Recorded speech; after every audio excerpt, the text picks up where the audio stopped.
the Stinky Popcorn Boys. We watch movies and eat popcorn. And you're stinky. Hello. We are the Stinky Popcorn Boys, just some boys talking about movies and how they made us feel. I am Patrick Basquel, and when I think, I like to suck in my cheeks a little bit and put my bottom jaw out. Denzel. Yeah. I'm still doing it over here. No one can see it, but I'm doing it. You've seen the movie, you know. And I'm John Gilardi, and poop. I forgot what I was going to say. I'll poop. I don't know. Poop. It's a good solid start. We're starting out with a visual gag and just a little line, a little poop. Yep. So today, we watched this week. Yeah, today we're going to talk about the latest HBO Max drop. Yeah, I think just in general of the cinematic movie man, the world of movies. It's the big release, I guess. Yeah, it's the big release. It's taken straight from another time, designed to make you feel hopeless. And man, it makes you feel hopeless. A movie I'm glad that I didn't see in theaters, starring Denzel Washington performing a role he has never played before. Cut to various posters of him playing the same thing, essentially the same role. Rami Malek as another character who is younger, who acts with his mouth a lot. Still. He does act with his voice. What did you say? He macked with his mouth. Yeah, he does. And which featuring makes sense with the last movie, the big movie that Freddie Mercury makes sense. I wonder if that's just like he just can't shake that now. That's how he acts. I mean, that's what I remember watching The Aviator with Leonardo DiCaprio, and then you kind of see pieces of Howard Hughes, in other that. You kind of see it in other stuff, or I do. And then it's featuring, dare I say it, a wasted performance, if confusing, from Jared Leto. Today we're going to be talking about The Little Things. And I have a little bit of a cold. It's not COVID. I got tested. So I'm going to be bringing you some very low, sexy tones. Cool. Just the movie for it. Yeah, just... Not really. Oh, God. So tell us about this movie. Tell us about The Little Things. Give us a little synopsis of it. So there's there's a serial killer. Wow. And there's a cop or a deputy from the... Oh, thank God. They probably caught him, huh? The old city from the outback. Neither of us can speak. It's a Monday. I don't know. We're working a dude. Working a dude. Oh no. Oh man. So you got Denzel Washington. He used to work in the city. Now he's not. He's a deputy. And then you have Rami Malek, up and coming young detectives. Denzel. He's two different people. He's the detectives. Rami Malek. Yeah, he's detectives. Denzel helps him, kind of helps him out and guides him. There's reasons why he's there. There's reasons. I didn't really care about it. I'll tell you, he's there to pick up evidence for a case that we don't hear about ever again. Oh, and so he's just a junkie. So he's like, yeah. Well, yeah. I don't know. They didn't get his motivations real well. They show his story beats and his history and whatever. But the whole No Angels thing is a little confusing to me. Listen, we can get into this whole thing. But anyway, so there's a serial killer, and his killings aren't even that signature. The the killings in these things, they usually have some kind of signature that I don't know. They try to novelize it, like in Dexter. Yeah. But in this, it's pretty just generic killings. So that's not even the movie to me is just bland, I guess is what I'm getting at. Yeah. And so the killings are bland, and the characters are pretty bland, and Jared Leto's, like you said, maybe not the saving grace, but he's interesting. Maybe. But he's interesting, and it just from a pure purely from a performance artist. Yeah. Kind of vibe. Yeah. Vibe angle. This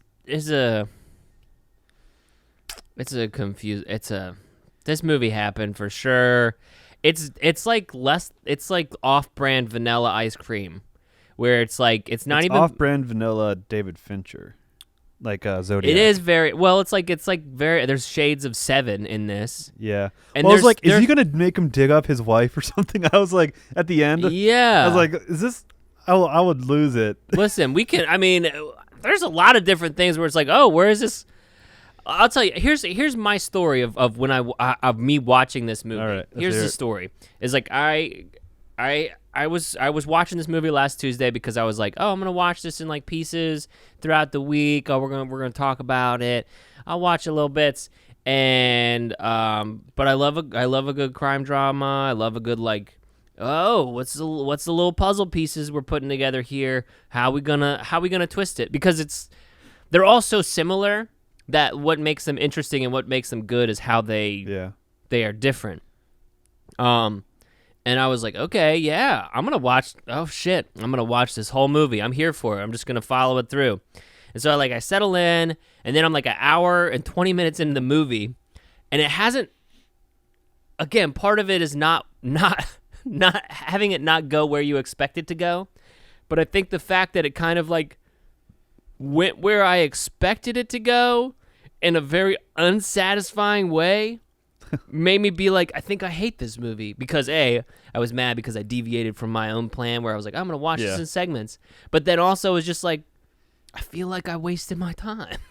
Yeah. Like it's like, I feel like I wasted my time. If I'm going to eat ice cream, I'm just going to get good ice cream, you know? Yeah. Or I'll get the ice cream, just give me something new. But this ice cream was not good ice cream. I don't know, I'm a chump or something, but I like hung on waiting for something to happen the whole movie.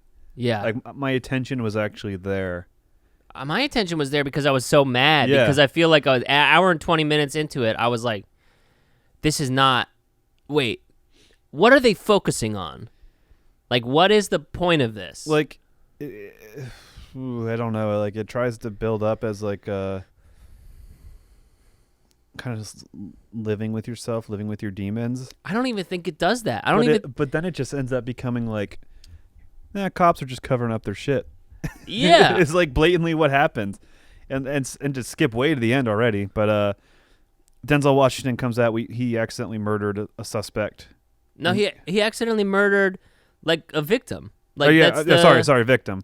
He actually accidentally murdered a victim who was, I guess she escaped the suspect. Yeah, And so she was coming back because she heard the police or whatever, and Denzel freaked out and shot her. yeah. And just I mean, I guess assess what you're shooting at, to do. Like, he just went for it. I mean, and anyway, so he killed her, and then like the coroner and his fellow cops, they cover it up as she was actually a victim of the murder too. yeah. And then in the end of this movie, Rami Malek kills Jared Leto, and When it's like pretty then well established that he- Jared Leto is like a fanboy of serial killers. yeah, Rather than like, also, like I just think it's just I'm just so mad at this movie because it feels like they punted to that when like the guy who wrote it was like, I don't really want to figure out, I don't want to make it a whodunit. yeah. It's about cops. It's about how bad they are. It's about how thankless their job is. Yeah, it's not. It doesn't commit, and I'm confused what I'm supposed to be feeling. Yeah. Because the So you end up cops feeling aren't- nothing and angry the because cops you aren't- wasted your time. bad guys, they're just humans, I guess. That they self-preserve in pretty shitty ways. Because they have absolute power in these instances. Like Yeah. in this instance where it's like, Rami Malek has probably killed a creep, but an innocent man. Yeah. You know, a creep, but an innocent man. And it's like, wait, it's bad he did this. So my take, let me make this movie better for you. I'll go ahead and jump. Here's what I would do. Master storyteller, doing a podcast. There's no reason you should trust my opinion, but this is what I would do. Okay. I would probably get to it faster. Again, I would just kind of miss all this crime scene stuff because when we go to the first crime scene with Denzel, he like figures out, he's like, here's my new little twist on the case. I'm gonna figure it out. I'm a cool guy doing cool guy stuff. And they're like, wow, if you hadn't been here, we wouldn't have figured that out. And I think that if you like lean into that and maybe make him a little bit more like superhero-y, and then you have Rami Malek. I want to see Rami Malek's character, who again is just Rami Malek's character because I don't remember his name because he wasn't that impactful. Yeah. I think I was interested in the character at first, like, oh, this superstar, like, or young superstar detective, like kicking ass. Like the investigation scene, like when they just discover the murder, that was good, interesting, compelling. I'm like, okay, cool. Let's get the puzzle pieces. Let's figure out the crime. Let's get the things set. Yeah. Crime. Let's figure out clues and all that. But I think if you have like Rami Malek, dictate, like let him onto the crime scene, because that was one of the things that I had like kind of a big problem with. Is like, why are all these detectives letting Denzel Washington onto all these crime scenes? Why are all the people? I know that they, like, the people know him and stuff. Yeah, because he gets away with a lot. He gets away. Like, he goes back to a crime scene. Yeah. And I guess that's okay. I don't know. I'm not a cop. I don't know how this stuff works. But it's like, that doesn't feel like he should have been allowed to do that. Yeah. But I would like to see. Basically, I'm setting up that Denzel Washington is like has gone off the deep end and is delusional and is seeing like ghosts everywhere because of this thing that he did. And so everything he does is working to try and like kind of like Memento, where he's like solving this case that's already been solved, and it's like him. And then Rami Malek buys into it, and then we get to the end, and Rami Malek is like, not quite, but it's kind of reminding me of Shutter Island. Yeah, kind of, maybe. Again, I'm just trying to make, like, I'm just like, where Rami Malek is like, I think that's cool is that you're watching this, and like Shutter Island, the whole time you're watching the psychological thriller, and not a just detective mystery thriller. I think that could have been interesting, because there's no true villain then. Because then your because there's no touch of who it could have actually been. Yeah, teased throughout. There's two suspects. Not an ounce. Yeah, one. You as an audience know this guy didn't do it, and then two, the Jared Leto one, you're kind of stringing along, but as things unfold, he's a fanboy, and there's nothing hard concrete there. Yeah, either because he's really good, or two, he's a fanboy. But there's no other suspects. There's nothing, and that would have been fine if they went with something like what you're proposing, where the third bad guy is the delusion or the. And then it'd be interesting. Our third act could be Rami Malek trying to get up on Denzel Washington, or like come to grips that Denzel Washington is absolutely batshit out of his head, and then Denzel especially for Rami Malek, because he doesn't the movie as is, because he looks up to him. Yeah, so that'd be a good like kind of. I think it'd be. I think that'd be fun, and then Rami Malek. You could have Denzel Washington sell him out at the end. You could have like the same kind of ending, and then make him seem like he's the crazy one. Yeah, yeah, exactly. Have Denzel like absolutely twisted on him, and be like, "Hey, by the way," goes to like the guy. Maybe he gets back on the police force because he pins Rami Malek as like the serial killer or some shit, Shitty. And he gets on the police force, and that's what we're left with at the end. I think that would have made the uninteresting character that Denzel plays interesting, like just changing his motives. I think that would be, I don't know, TM, that's my idea. Nobody steal it. I think it's great, but I think that would make this movie just that so much better. Yeah, because that was the thing that I was missing, was like we do all this like prep, and we do all like the normal stuff to make it seem like finding the serial killer is like the big deal. But then it turns out that it's the effect of the trauma on the cops that's the big deal.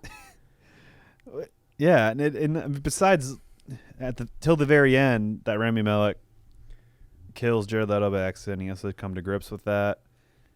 But before then, by the way, what a hit, dude! Yeah, that was a one-shot kill. That was a one-shot kill. He was, especially after digging all night. He must have been really tired, and then it's like, fuck, holes. Yeah, Shia LaBeouf. What was I saying?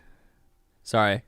So like he was already having trauma before, and there was nothing like traumatic besides like work stress. Yeah, well, also, so then is the story work stress and being obsessive over your craft? Yeah. And I don't know. Well, that's the thing to me, is like, I think that, and this is one of the things that I was like, I wrote down. I was like, man, I can't imagine seeing that many dead bodies.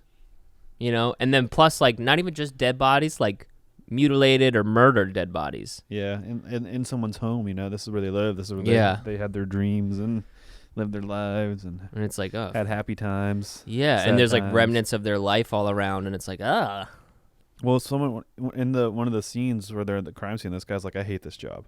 yeah, I mean, I think my my history teacher in high school always said, like, cops for the most part, it's a hard job for the simple fact that you're usually seeing every day. You are seeing someone else on their worst day. yeah, And so, that is, that is hard. yeah.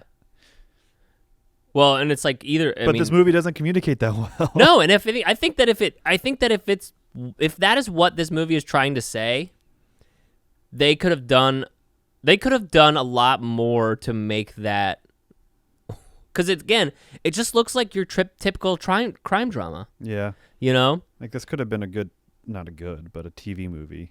Yeah, that's definitely what it feels like. But this definitely was theatrical. And like it coming out is bending with the times of Yeah. No, I mean, again, movie the theater. look of it is theatrical. Which like did all it this release stuff. in the movies too, in the theaters as well? I don't know. We don't have any theaters open here still, so Yeah. it's like I have no idea. Got to go to Texas or Florida if you want to do Yeah. that, I guess. But it just feels, I don't know, man. It just like, I just don't understand. It feels reminiscent of a crime drama, and then it doesn't fulfill any of the, like, it doesn't even like give us, not that it has to, but it's not like, what if Denzel Washington was just the serial killer the whole time? Yeah. Or what if like the captain was the serial, like if there was some big conspiracy, like that's like kind of by rote and what we would do, but it's like, I would rather, Or maybe it was a conspiracy of all of the detectives and All all the- them all to the try mur- and get Remy Malek. No, not necessarily that, but they're trying to get this young upstart out oh, because he might dig up on their bullshit, That's and their be- illegal stuff. That'd be good too. I would watch that where they're trying to, like, he's the one good cop in LA or something Yeah. like that, and they Like the Harvey Dent. oh, and what if whatever. what if And they he becomes Two-Face. This is a Batman prequel somehow. I don't know. what if or it- Moon Knight even. yeah and then what if they, like, Denzel Washington is just a crazy, again I just think he's crazy, him like pinning up those like those morgue photos and stuff like that into the room that he sleeps, like looking right at him. It's like, I wrote this in my notes. I was like, that can't be good for, I'm not a cop. No. That can't be good for your mental health, looking at those dead faces. Does he even say that when he's in bed picturing this woman giving him a foot massage or something? Yeah, or she's just like, I'm here. It's also shot weird where it's like, because he goes to a motel and the guy running the motel is like, oh, those girls on the front, they're not with me. And then Denzel's like, I'm not going to arrest you. And he's like, okay, cool. Do you want a room? And then as he's going away, he's like, hey, do you want a girl though? Yeah. So it's shot where you are led to believe, oh, I guess he called up a girl for a foot massage. It's weird, bro. But then it's shot and you see that he's seeing the dead girls. And it's just, why is he imagining her giving him a foot massage? I don't know, man. I mean, but it's like, I just think if they lean into that more, and I think that that'd be an interesting thing if like the police force of LA was like, hey, you're too good at your fucking job. We're gonna invite this crazy guy who used to work here to like sabotage your career a little bit. And then, I mean, that could even play in the end of my like pitch where it's like, that's like his thing, as he's like getting arrested, as Denzel has like turned him in or whatever. They're like, man, you can always count on the crazy guy to do exactly what a crazy guy would do. Yeah. And Rami Malek's like, what are you talking about? You said he was the best guy ever. It's like, nah, man, he went fucking insane. You're stupid. Like there's like a movie all about gaslighting. Yeah. I think this was a thought I had during the filming, during watching the movie, and it's come back now. Is like this movie just feels too realistic in terms of it's too like, Yeah. there's nothing sensational about it in terms of like the sensationalization of storytelling and set pieces and circumstances. Like it's all pretty like plain, And I think too. and that would have been fine. No, it wouldn't have been. I don't know. It just went through, and the biggest like crazy thing was just entirely plausible. Yeah. Well, because I think that's what, like, you say the pieces of it, like the pieces of it sounds like a good movie, but it's the execution I feel like is like, because it's like, all right, here's the pieces. disgraced former detective returns to L.A. and there's a crime that looks like a crime that sent him over the edge, and he convinces young hotshot detective to go along with it, and it turns out that he was actually covering up for a murder, and he was looking and blah blah blah, and it's like, yeah, on paper it's like, yeah, okay, that's pretty cool, but it's like the execution is so sort of flat and boring and almost real lifey. Again, like you're saying, because it's weird. There was no, I don't know, man, because I like the realness of it and how stuff feels very real, and but I miss. I don't know, and I've kind of gone back and forth with myself as I've like written and like thought about just storytelling over the years of like, you can't end a story. You can't end a movie, I don't think, in a way where it's like, hey, this is real life. It's just life keeps going and you got to deal with the consequences, but you know, this is what it is. Yeah. Like, you can do that, but I don't know. It just doesn't hit right. Well, then it's like, so what's the message? Like, it doesn't hit right because what's the message? Yeah. Like, is it supposed to be like an anti-war film? You know, like where you know that ends poorly, but the message is war sucks. War like, sucks. there's no winners in war. Yeah. That makes sense. Or like, but here is just, you have both these cops have wrongfully killed someone and got away with it. What are we? But I think sorry, I'm playing footsie with John. What are we learning here? What's the takeaway? I mean, I think that the takeaway is that in the movie, maybe the cops have power and they can get away with it, but it's not established as a motif. You know, like maybe showing another cover up, or maybe a man getting pulled over wrongfully and a blind eye, like something sprinkled in there to make that theme there, but like, it's just isolated these two guys, so I don't think that's the theme they're going for. Almost unconnected, like it, because there's so little focus on the actual crimes and stuff like that. They're like almost unconnected. Yeah. And like, even we were watching the movie in the background, and we that girl with the red beret. Yeah. How do we know that? Like, they never find her body. She's never like connected. It's like, is she just like what? Yeah. I mean, like, that's not even, it's like, why do we even see that scene? Well, Rami Malek goes to the family and is like, does she have anything on her? And they say the red beret. He's like, I will find this guy. Yeah. But then he has that red beret that Denzel Washington bought for him. Yeah. And made him think that, I found this when I was cleaning and sanitizing his house. Which I think is a fine move, relatively speaking. Like, yeah. He's like shit. Like, I don't want this guy's life to be ruined. He did do, like, I don't know, bro. It's this. I don't know. This movie feels weird. It feels dirty because he's enabling it, but he also knows what it did to him, and he doesn't want, like, it's already been done, so he doesn't want that to ruin his life more. But I don't know. It's weird. It's really confusing. It's just really confusing, and it's like it never.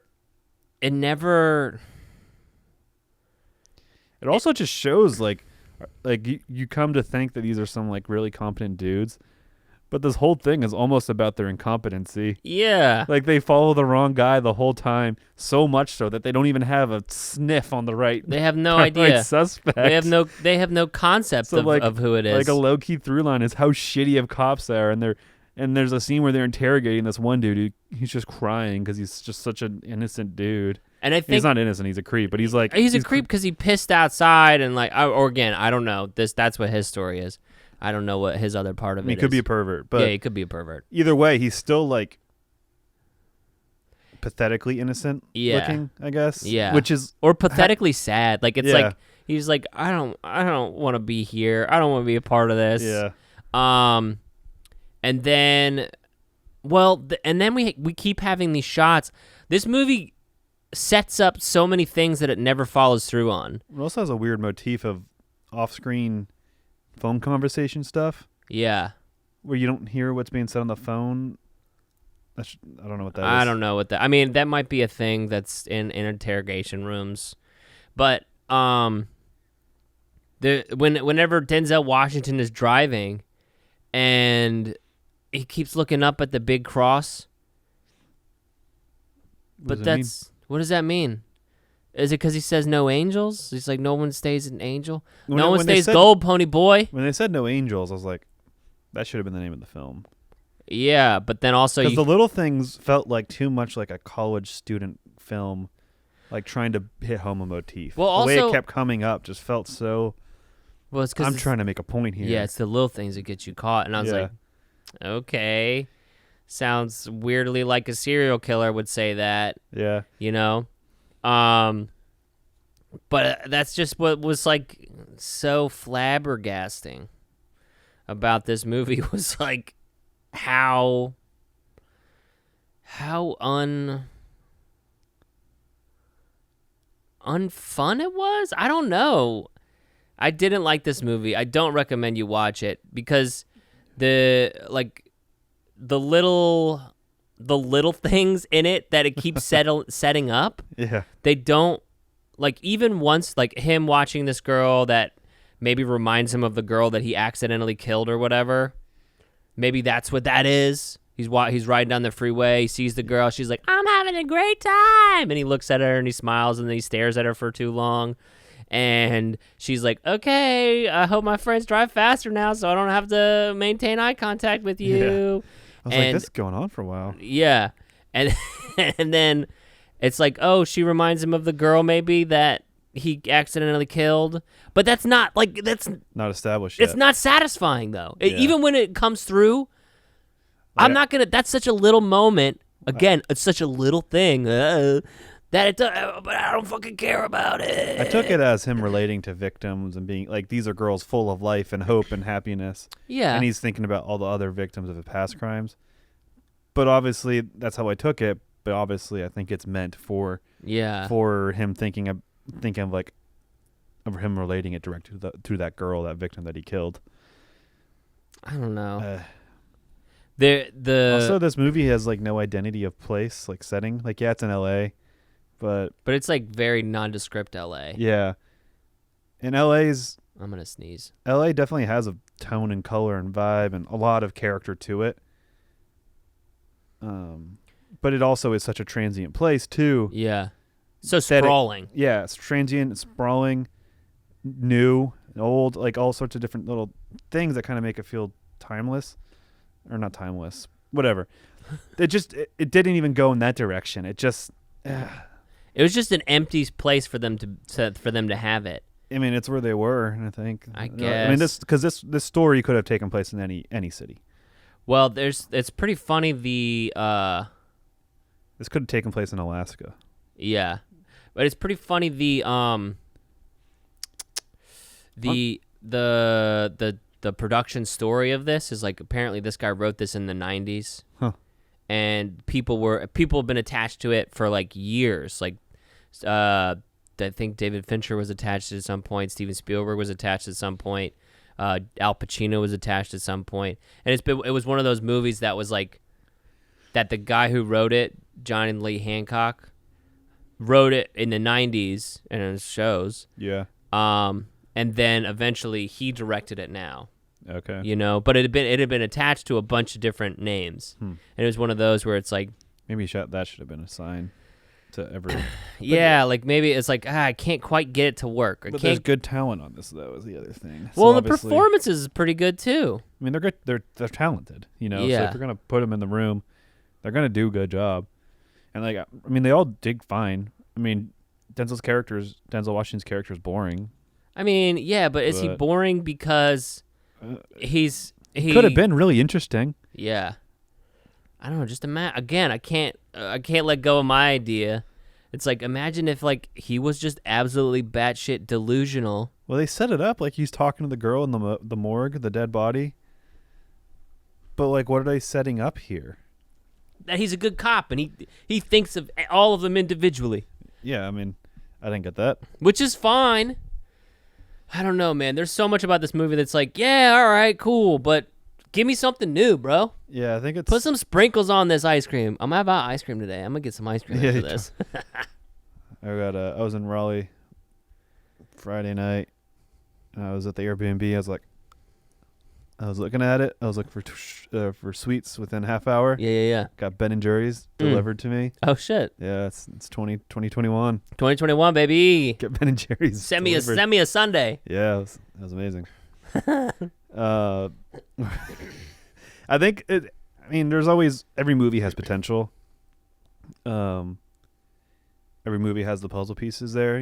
We talked about it with G.I. Joe, how it had some of the pieces there, but it really was missing a lot. This movie, I feel like, could almost have been edited better. I don't even know if there's something here. I don't know. There's some. Maybe it's because it has three solid performers, or three solid actors. I don't like. It feels different to me than this has all the pieces. It's just not done well. Like, to me, there's.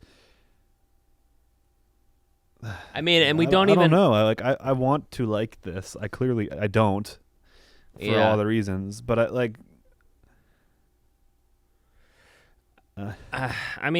just think that it has no teeth in the ending, and I think that doesn't hit as hard. Also, that bullet keychain. Most bullet cores are lead, so you're just gonna have like a open lead little thing on your keychain all the time. Just slowly get lead poisoning or whatever. Up that lead count day by day. Just a little bit. Like, how is he allowed back in this fucking crime scene? Yeah. How is he allowed? Like, this is the beginning where he gets all the bad information. And that starts his lead on Jared Leto, which the character. It's an interesting character through line, like a fanboy. Yeah. Who's like he's nerding out so hard that he's coming across as super arrogant and creepy. Yeah. And like proud of his crimes. No, which is, again, there's a lot that's like, oh, this could be cool. Yeah. But I think I knew that it wasn't him whenever his second car was like a big truck. His car had been stolen. Yeah. And I feel like they should have cooled off. Like, I don't know. I just feel like they would have cooled off on him when they were like, it was reported stolen. When they were like, he's lying to us. And then they got the information. It's like, actually, no, he wasn't. He is just a creepy dude. Yeah. He's just the way he walks. I love the way he walks. I think maybe the theme of this is like hardlining it on a bad lead, and sticking to that, being obsessive. And I think that's what it's about, but that doesn't relate to Denzel Washington's well, they don't hit it hard enough. It's filmed to make you think that they're paralleling. Yeah. And they're not. Denzel Washington just came upon a crime scene, investigated more, shot a girl who showed up. Yeah. And they hit it. Where Rami Malek is following a serial killer, and he's being obsessed about figuring it out, and he really wants to figure it out, and it's killing him. It's potentially draining him in his family home life, and he's tunnel visioning. Yeah. Visioning, and that's fairly interesting, but it puts so much emphasis on Denzel and how he relates to him, and they don't relate. They don't relate until the very end. Well, when they've both killed someone. I think this is a failure of visual storytelling too, where it's like you could it's an opportunity to do kind of like a unreliable narrator type thing, where it's like we're following him, and we as the viewer, we have the perception that Denzel Washington has a fucking clue what he's doing, and we never lose that. Like, it's never, even though eventually it's like, oh no, that's not right. Or we lose that too late, where it's like, because again, I just think it needs to come earlier. Even if we play it out, because the interesting thing is the effect. The interesting thing that we don't see is the effect on Rami Malek immediately after he fucking accidentally kills an innocent, a creepy innocent, Yeah, well... Like, we would then get to see what it's done to him after all these years. We see now what it's done to him after all these years. And then we get to see the immediate impacts. and they never have that conversation. Yeah. Where Well, Denzel like ditches him too on it. he absolutely I mean, ditches him. he does him the solid of cleaning up the scene and policing and sterilizing everything, but yeah, I don't know. And I think the whole digging scene it wasn't told well. Like why is this creepy dude pushing this cop to this limit? He's obviously doing it. It is that act. The whole scene itself is an indication of his tunnel vision, his obsession, because Jared Leto does say, "I'm ready to go home. Like, this is my peace offering. You know, we can go when you want to go back." Yeah. And so Rami Malek is like, "No, this guy fucking did it. I'm gonna dig this whole entire valley if I have to." And I think, that's lost on you because you still think he's the good guy. Yeah. Like, and even if you know that Jared, like, it's never like they never visually tell you that Jared Leto's full of shit. They keep making it look like. Even and I up think to maybe the very that's end, you could believe like there's still a chance. Yeah, maybe that's the thing that's confusing about it is that they never like take the filter out for us as the audience and be like, "Ha, psych, you fucking thought, bitch. Yeah. You thought this whole time. You fucking thought this whole time, and I got you." Well, it's like there's a twist, and it's pretty obvious, but the movie also wants to be ambiguous. But it's also very not ambiguous because it's hitting you with these things. But also Denzel finds that thing underneath the floorboard. We don't see what was in there. Yeah. Well, we do. He goes through it. What's in there? There's just newspaper clippings and like, oh right, yeah, and like a rabbit's foot and some like other like knick-knacky stuff, Okay. but mainly just newspaper clippings. I admittedly was working, so I might have looked away. I was watching. I was probably paying. And mad. I was like probably 75% looking, but I mean, so something Maybe might have not slipped up. watching. Yeah. You're looking at it, not watching. No, 70% watching. Okay. 15, 25% looking. Okay. And listening. Okay. I hear you. I watched the movie. I wanted to. I'm blasting this movie. I ain't never seen a frame of it. No, I definitely watched it, and I wanted to like it. And I think, it plays with things it plays with interesting concepts like that. That set piece is pretty cool, actually, to demonstrate the lengths that this guy is going to go to prove this, like the thick-headedness, the tunnel vision, like. That's some cool imagery and a cool set piece, I think, to do that. But it's also just it's done poorly. I mean, I just think it's done poorly. I just think it's done poorly because it's like we have this cool thing of this like fanboy guy who takes him out there, and I think that I wonder if instead of even in that scene, if instead of him being like, of like him like sort of taunting him. Like, what is he? What is he? He's like taunting him, and it's like he's like, yeah. Maybe I did it. Maybe it's over there. Maybe I did. What if he's like instead? He's like, I'm really hungry. Yeah, he's like, I'm sorry, I did this. I didn't kill him. I didn't. I'm sorry. Well, like, what if they flip it? Maybe that's the twist. And Jared Leto's like, leave me alone. Like, I want to live my life. Yeah. And then, like, it flips the good guy, bad guy dynamic. Or just the sympathy where you're like, damn, this guy's a creep, but leave him alone. Yeah.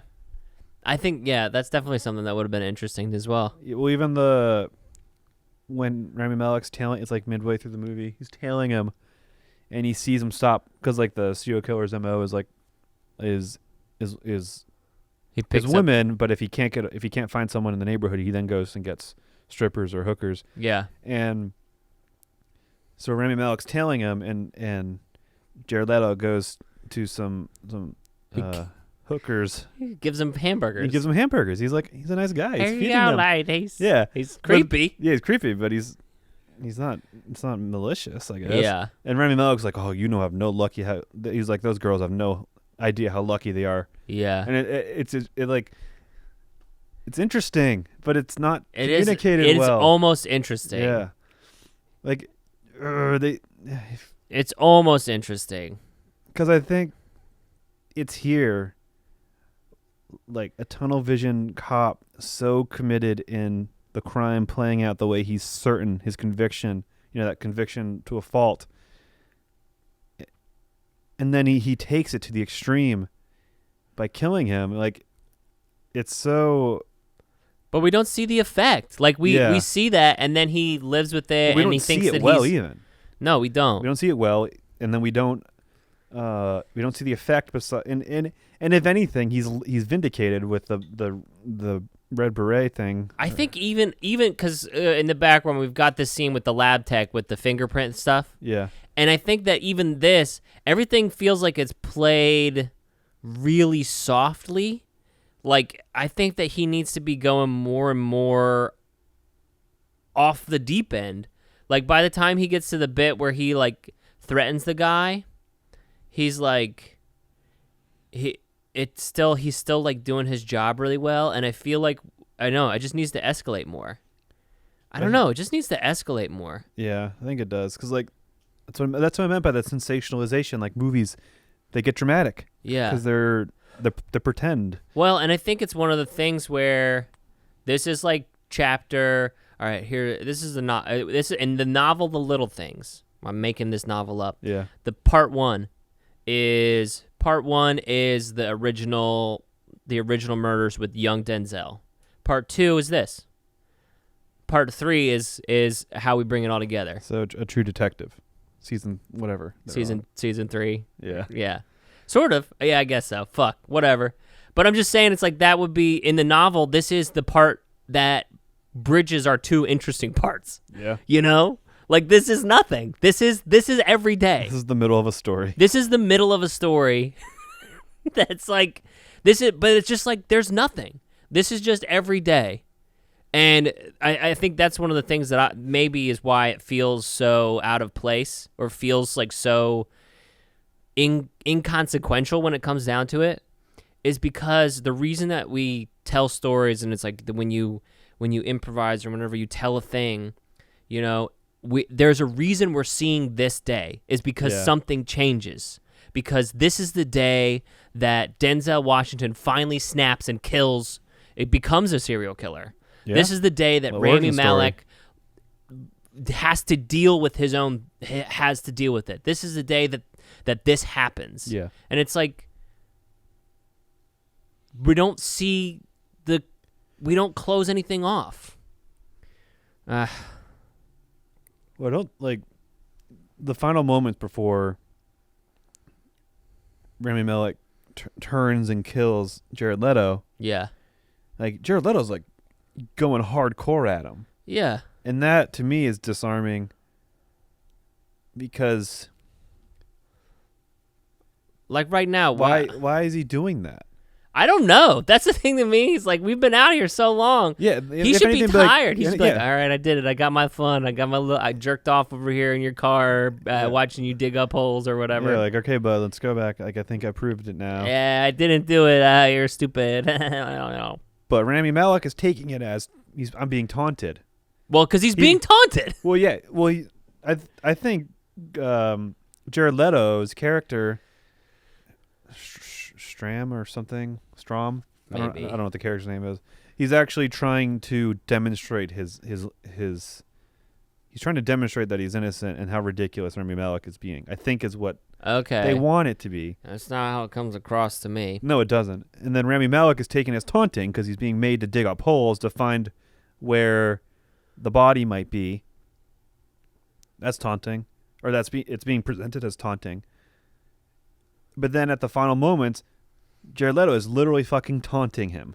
Yeah. And then he kills him. So, like, on a viewing without looking at it or reflecting, he was taunting him the whole time, and it makes sense that Rami Malek snapped. But if you keep it the same way as it was presented and as the scene mostly plays out, and then towards the end of it, he's like, okay, are we done here? Yeah. And then Rami Malek can escalate and be like, tell me where they are. Why are you fucking holding off on me? That's how he kills him, like that kind of rage. Yeah. Like, that is more... that is more losing it. Yeah. Because, Rami Malek's... Him lashing out makes sense.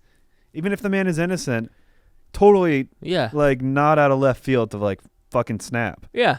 So It's yeah, I mean, I think that's what it is, where it just like man, this is it's so it feels so unsatisfying. yeah. And I hate that because I like the idea of like this is how the world is. I like the idea of that, like in coming up with stories, or like this is how the world is that there is no concrete ending, or there's no button on it. And like every time I see that, like it's like Training Day. it's like, ugh, I haven't seen Training Day. I've seen the Rick and Morty episode that parodies it. Okay. Have you seen it? Probably. I've seen all the Rick and Morty episodes. So Okay. Probably. It's like where the Morty cop is taking the Rick. Ricky cop. yeah. That's a great episode. Oh fuck me. But it's just like I every time I see that, I hate it whenever it's done poorly. Like in Parasite, where it's like, hey, this is, but it also kind of leaves you with hope. Yeah. Even if you know that it's useless. Well, I mean, Parasite and most Korean films I've seen, they do wrap it up pretty specifically. Yeah. But then there's a little bit of mystery. Yeah. You know? Like it's like we finished the story that we're like, it's like, you know, It's an epilogue.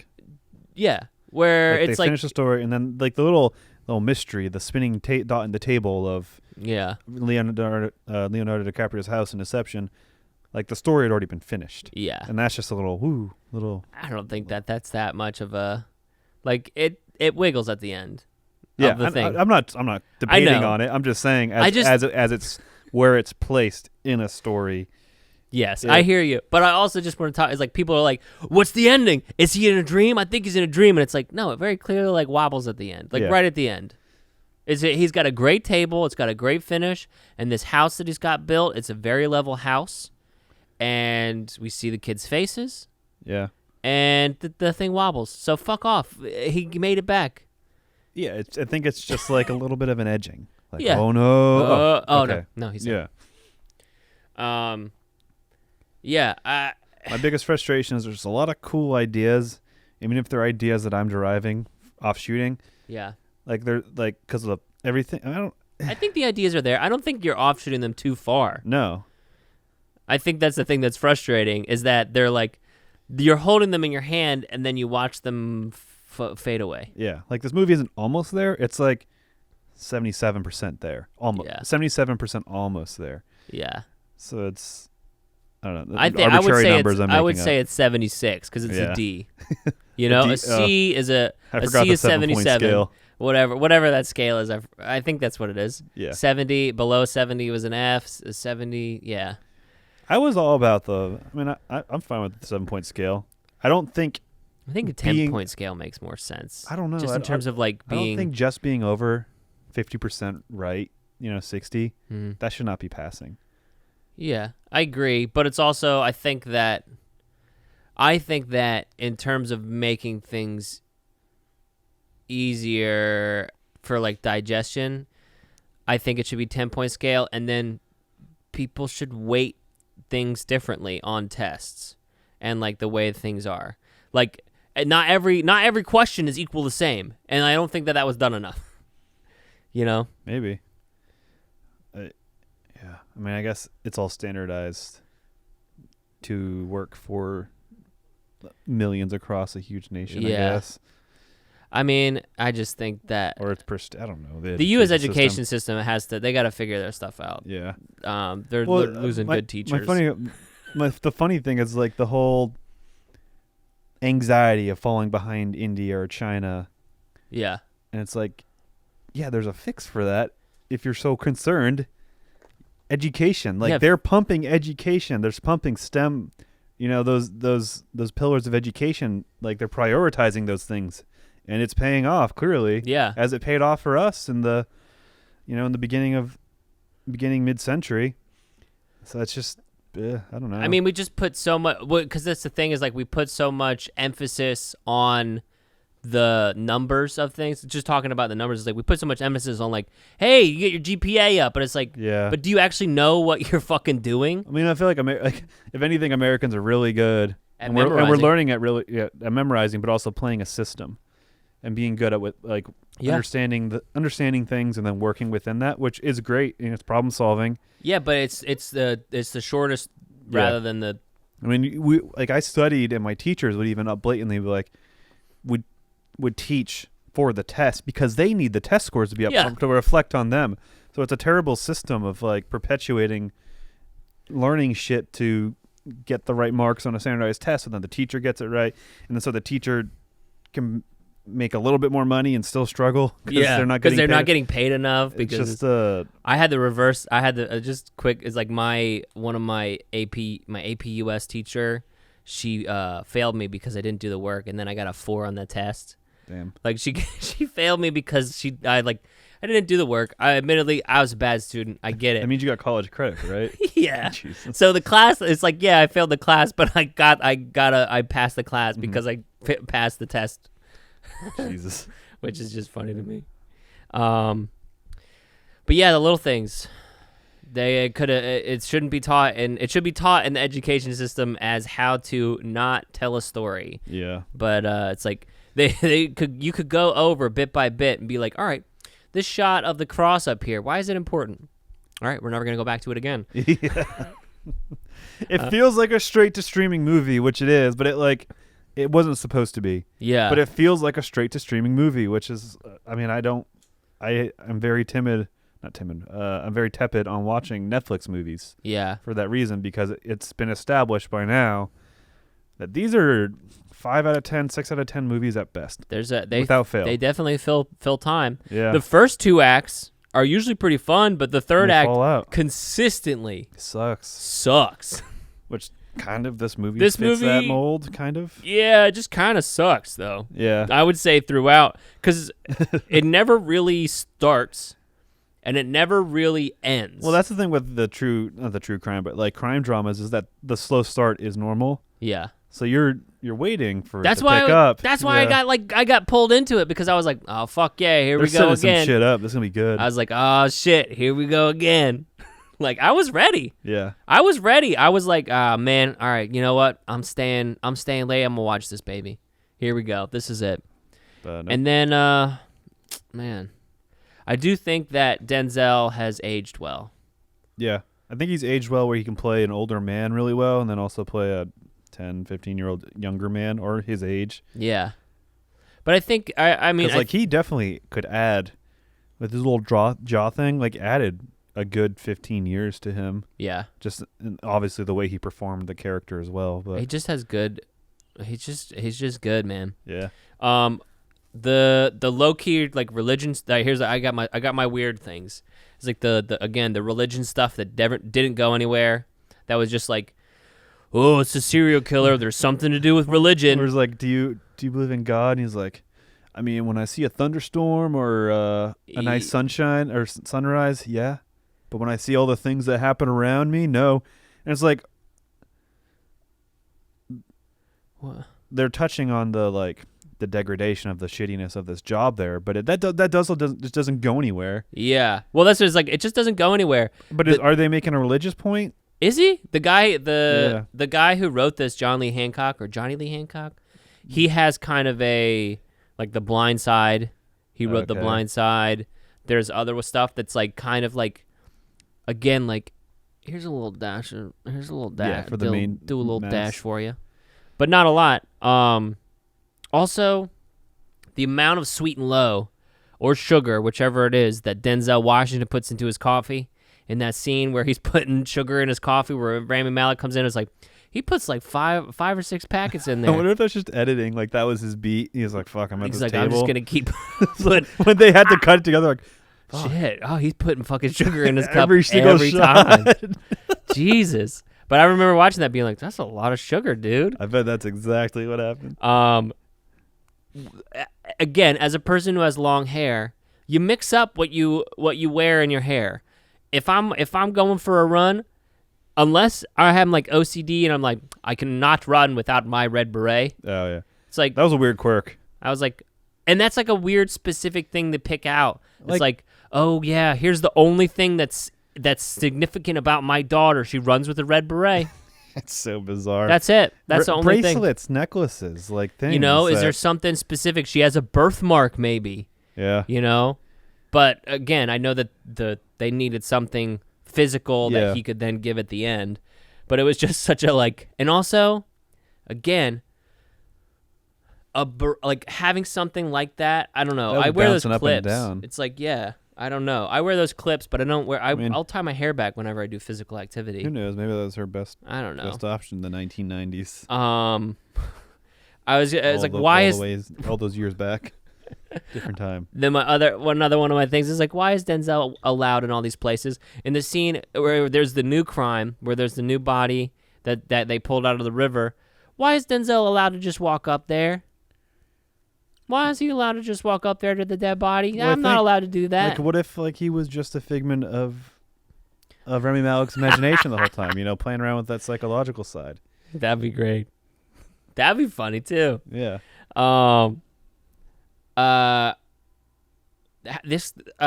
Leto has a really nice car. Yeah.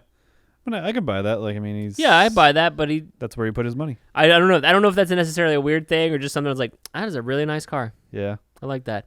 Also, the final thing, and I think that they could have made this work, but with Rami Malek at the end of towards the end of the movie, we're doing our run up to the end of the movie. He gets in Jared Leto's car. He's not like, he just is like, he like robot faces at him and is like computing stuff. He looks for Denzel Washington, and then he gets in the car. He doesn't like pull his gun and be like, if you try anything, I'll kill you. Yeah. He just gets in the car. I mean, if in that position, if I had to get in the car, I would get in the back seat and have my gun out. If I thought that, especially if I think that he's a serial killer. Yeah. Why would I? Because that was the thing, is like, if he is a serial killer, he knows that they're following him. Like, he's made it abundantly clear that he knows that they're following him. They've won. Like, he's won. He knows that they're following him. He knows that they're desperate. That's the fun of the game. Yeah. Like, they are doing such a bad job at being good cops. Yeah. And it's like, they're bad. I mean, they're bad cops then.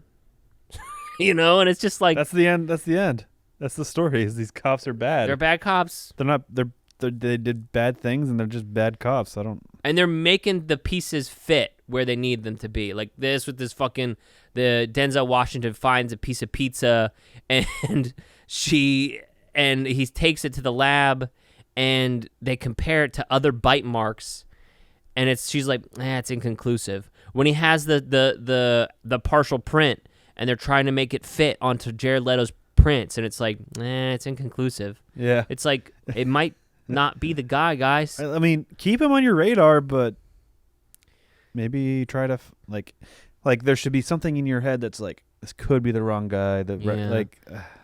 Yeah, maybe this isn't the guy. But they also act on it so fast. Like, they're not building a case. Like, where's the patience in this? No, I mean, they're not. They're actively following him. They're not waiting for him to mess up. You know, it's like the little things, or the little things slip, blah blah blah blah, and it's like, you guys are. They're not waiting for they're fucking going for it. They're wanting to convict. They're looking for the guy. big things, yeah. and it should be the little things. Yeah. So fucking frustrating, this movie. I got some reviews for us if you want. Yeah, let's hear it. I'm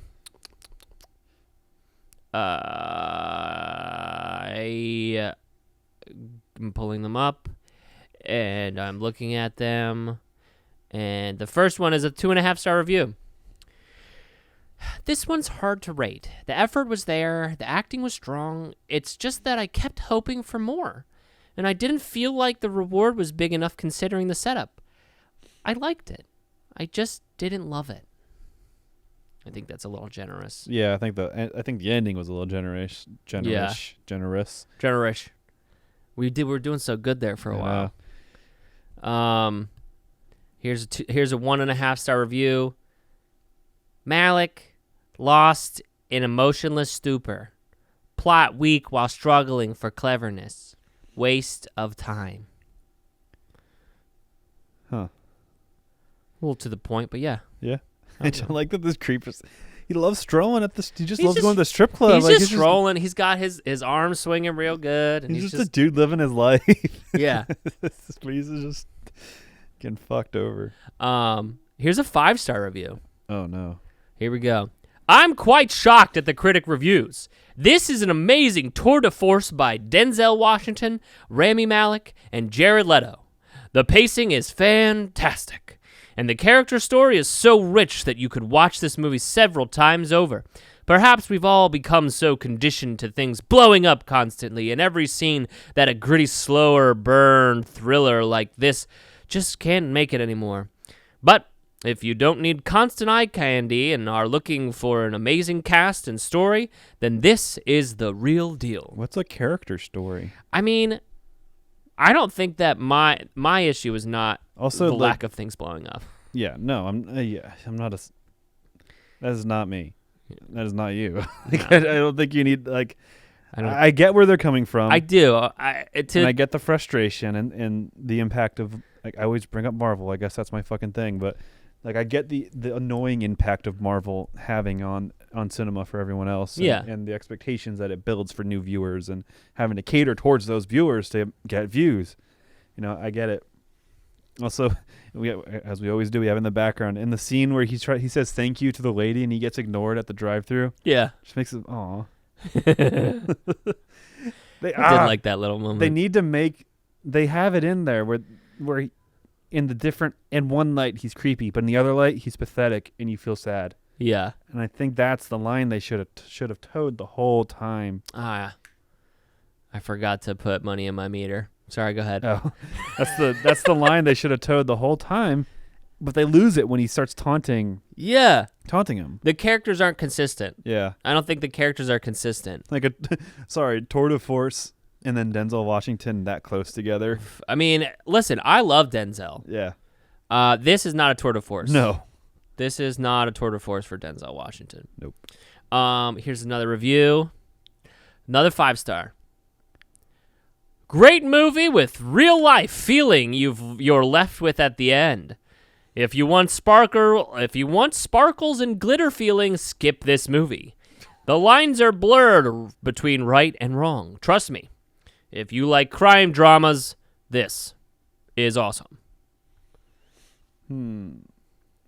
Again, in between, as you're pulling up another one. Again, we're in the background. We have the movie, and Denzel Washington's trying to trail Jared Leto, and he's doing a terrible job of it. And Jared Leto just pulls up and is like, "Hey, buddy, what's up?" Yeah. It's like, so these guys are clearly incompetent. That this like average dude is having such an easy time knowing what they're doing. I always get so anxious in shows or TV or movies whenever someone is following someone with their car, Yeah, because I'm like, you're far too close. If I were driving and you were following me, I would notice you. oh yeah. I mean, no one's ever tailed me, but I notice like that car's been behind me for 2 miles. now. Yeah. Or it's like, I mean, you just notice. It's like, oh man, I've been with this this Ford Bronco for a while now. Yeah, We've been like, it'll pass me and I'll pass it. we've been buddies. We've been buddies, and especially on a highway, you're like, "Hey, there's my Yeah. oh, there's There's a a- little PT Cruiser." There's a rhythm to it. There's Yeah. some poetry. Here's a 4.5-star review. It was very good. You had to pay close attention to the movie, and the answer was in the little things. Liked it very much. I'm happy for them. Yeah, I mean, I'm glad. I'm glad you liked it. Here's a 2-star review. I'm not sure why this movie was made. Great cast, great acting, intriguing enough to continue watching as it falls flat on its face. The writing is fairly dull. It's far too slow for a movie that isn't conveying anything with purpose. It was a waste of a budget. The script should have been tossed. Yeah. Yeah. I just think that there's a more interesting way to make this movie. Yeah. Because a lot of the pieces are there. They're kind of cool. Yeah, I think the issue, which I don't know how we didn't mention it. Yeah, the little things. Is they have the writer direct it. Yeah. Which some directors, writers can do, but in this case, this guy, and the fact that this guy's been sitting on this script for 30 years, and then he made this film, and then all the complaints we have, I think shows that. I think that the script maybe was good, and it just needed the right director. John Lee Hancock. What else did he do? I'm gonna pull out what else. He did The Blind Side. Here's the things he's written. A Hard Time Romance. I don't know. Perfect World. Midnight in the Garden of Good and Evil. I've heard good things about that. I don't know. He created L.A. Doctors, which is a TV series. Don't know anything besides Blindside. The Alamo. Oh, well. Blindside. Snow White and the Huntsman. Isn't a great not a filmography. Well, and then the movies that he's directed, Hard Time Romance, The Rookie, which had low-key Christian themes and stuff in it, The Alamo, The Blind Side, Saving Mr. Banks. I enjoyed that. The Founder. I enjoyed that too. Okay. Really? You liked The Founder? Was that the McDonald's one? Yeah. Yeah. I liked the idea. I love like of it. entrepreneurial biopics.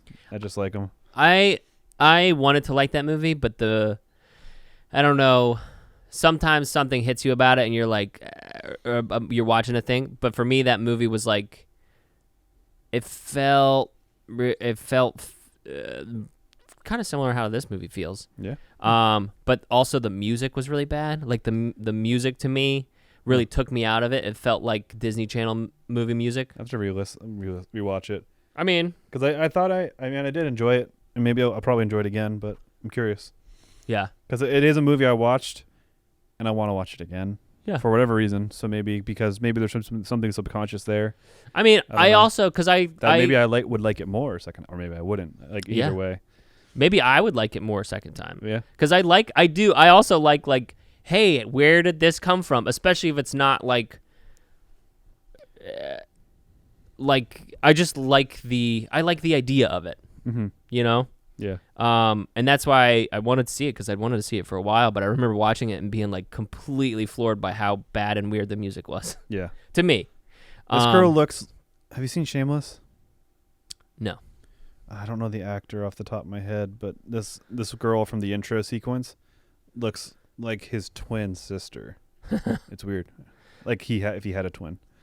Huh. I don't know. And then he also directed The Highwaymen, which was a Netflix movie. Okay. About the people who tracked Bonnie and Clyde. I also did not like that movie either, but I knew a bunch of people who were in it. That's good. Yeah. Well, what did you give it? I give it 1.5 red hair berets. I gave it 2.5 because it gave my attention. Gave my what? It had my attention. I don't know, and I guess I give it that credit that I was paying attention, looking at it. Yeah. Okay. I don't know. I'll tell you. I mean, if I give 2 feels better. If I give every movie that I looked at 2 stars. Yeah. I mean, it's probably 2 is probably more appropriate. Maybe I'll go and edit that if I care enough to. But do what you do. I'm not trying to shame your choice. I don't know, because I do like thinking about what this movie could have been too. Yeah. Like I feel like that is fun in its own way. What it should have been. I love interrogation scenes. I think that there's a reason that you keep going back to them. Like, not like I just mean like as a thing. Like, there's a reason we watch them. Yeah. You know, and there's a reason that we're like, ooh, interrogation scene. And this could have been such a fun twist, and it does feel fresh, because like he's a fanboy, but it comes across as arrogance. Yeah. And what if like at the end Denzel was interrogating Rami Malek? Yeah. Or vice versa or something like that. You know? Yeah, an interrogation off. Yeah, something. Yeah. Hold on. So like maybe they're waiting for their, like Denzel's like, oh yeah, we've got a really promising suspect, and they're gonna bring us in. Do you mind if we both sit in this one? And that's how he starts the interrogation. It's just like a conversation, and then like, it's like a sneaky interrogation. That'd be fun. There's a lot of things that could be fun about this. I mean, when you have 3 solid Academy Award winners, I guess it goes without saying that there's a lot to play with. Yeah. The other thing, I don't know. I just have like, why did, and I apologize for not looking up the actress's name, but the girl who plays Tom Haverford's girlfriend in Parks and Rec, who is his like partner detective sort of. I apologize for not looking up her name. I can look it up right now. That's fine. But why does she leave outside of the bathroom whenever the girl who's the witness? Yeah. Like it's just like just stay there. You can have the conversation outside of the bathroom. Yeah. I don't know. I mean, and then it didn't end up. All it did was just not allow the girl to like make a claim because she'd seen him or something. It compromised. Natalie Morales. Okay. What have you been watching, dude? I watched Munich. Okay. Pretty good film. That movie shows the degradation of a job Yeah. way better than this does. So I mean, I guess that to bring it back. Yeah. I watched the Maltese Falcon. Second time I watched it. Okay. Super tired and bored throughout the second time, like I was the first. I'm not a student of film. Like That movie is long. Yeah, that movie is long. It's just like Big Sleep is better. Okay. In terms of Humphrey Bogart movies, All right. like that, The Big Sleep is better. I think I like I mean, Casablanca is probably better too, but like as Yeah. far as like detective, the Maltese Falcon is the one because it was like a famous novel, but The Big Sleep, as far as like a movie, it's is better. better. Well, the characters just kind of weren't realistic, and then like Humphrey Bogart like ninjaing people all the time. Yeah. And then like, all right, let's talk. All right, here's your gun back. And he's like, oh, now I got you. It's just like, what the fuck? It's so stupid. That movie is, but the Maltese Falcon is very Shakespearean in terms of like how it is. that's how it's It's set like up. very stage. Like Yeah. it's like a wave of emotion going back and forth. And then I also watched Quantum of Solace because I'm slowly going through watching all the Pierce Brosnan, Daniel Craig. Okay. And Quantum of Solace is a hot mess of a movie. It really is. Yeah. It really is. I keep trying to watch it because I remember watching it in theaters and liking it. Yeah, it's got In action. theaters. It has action, so I can see why in theaters that. Well, and I also just really liked. I had really liked Casino Royale, Yeah, and I was like, hell yeah, more Daniel Craig, James Bond. And then, in rewatching it, I have not been able to get through it. I keep like kind of stopping at the same editing spot. is trash. Yeah, well, The they're trying. storytelling is trash. The pacing's trash, and because there's a writer's Was there a writer's strike? in the middle of it, so it's the director and Daniel Craig finished it. Oh, I don't know if it was on the fly or they wrote it and then went to production. I don't know what that story is there, but That's funny. yeah. What have you been watching? I watched Malcolm X and The Sopranos Nice. because I was trying to. I also watched Misery too because I'm working on Stephen King. Yeah, who's Stephen the King, actress? James Roxanne. Roxanne. No, Kathy Bates. Kathy Bates. Why? What's wrong with me?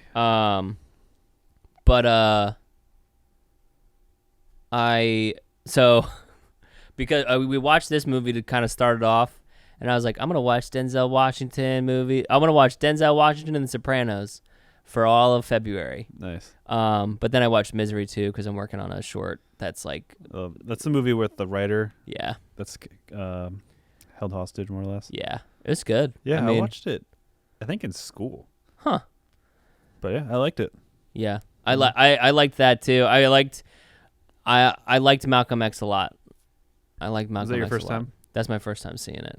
That's a Spike Lee joint. Yeah. Yeah. My girlfriend's cousin's in it. Huh. He's the one that they're around the table and Malcolm X like freaks out at him.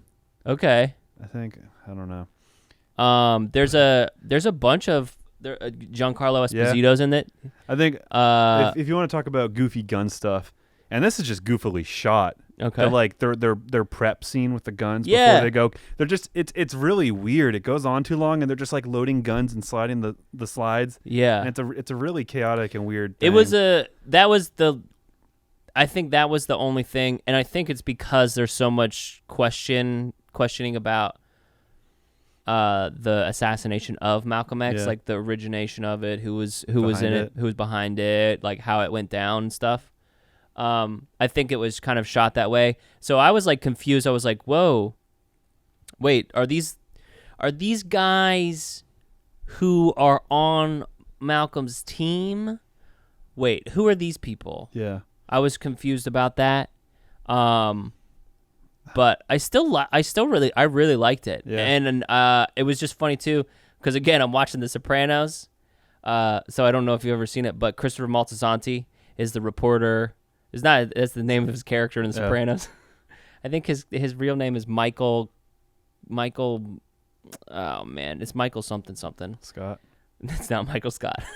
Um. But he's the reporter who interviews Malcolm Okay. after his house is firebombed. Oh, okay. And then there's also the speechwriter from The West Wing.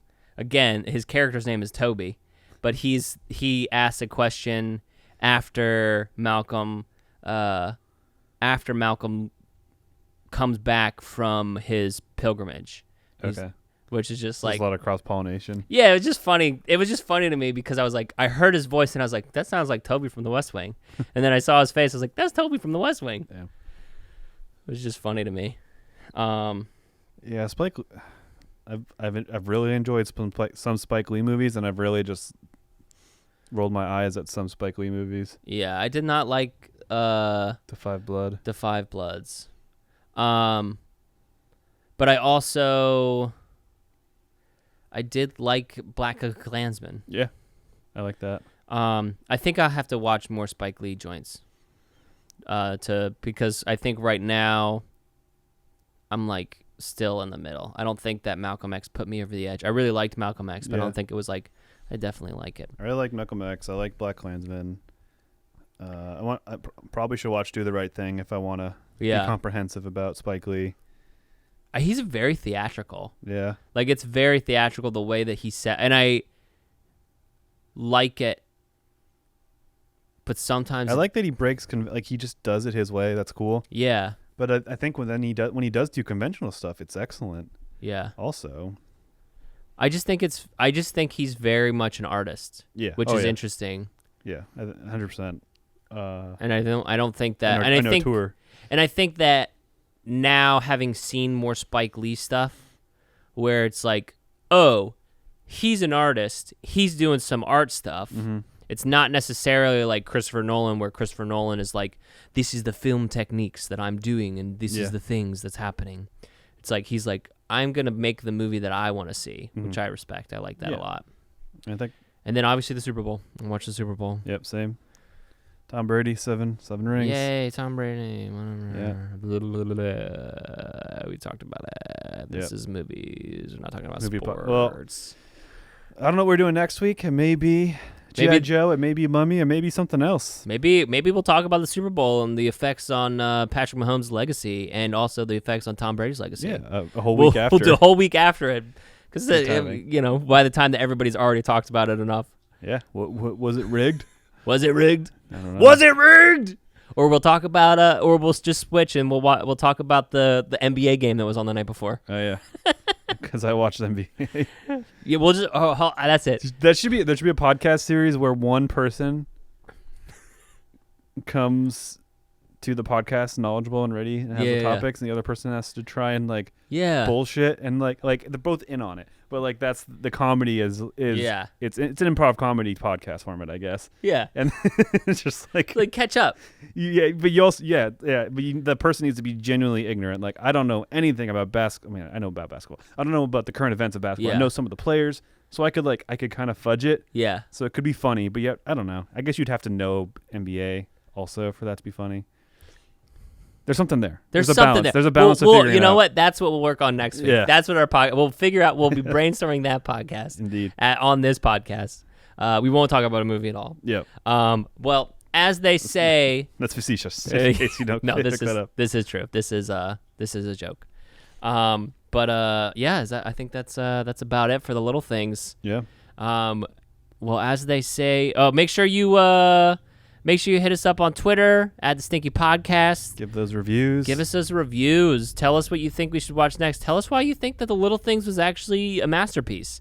And I don't know. Give us suggestions what to watch. Send us your review of our reviews. Anything else. Tell us what you think about Patrick Mahomes and his turf toe. that John he hates Patrick Mahomes. or that he can throw a ball completely horizontal. Yeah. That was pretty cool. That was pretty cool. I was hoping that he would make that anyway. Yeah. Well, make that one pass, the one Yeah. pass where he threw it good. The signature pass. Yeah. But yeah. Then Russell Wilson sitting with Roger Goodell. He looks so grumpy. Uh, Do you see that? no, I didn't. I didn't say Russell Wilson was there. Because he got the Walter Payton Man of the Year award. Oh, nice. So Hasn't he always gotten that? Like, No, I think it has to be someone new. Has So to be he's- nominated so every he's- year from each team, and then he's gotten it every other year. he just was so grumpy. But hey guys, catch you in the next time. And as they say in in nondescript Los Angeles. LA, Yeah, nondescript LA. Yeah, get that sweet and low out of my face. I'm trying to cut weight.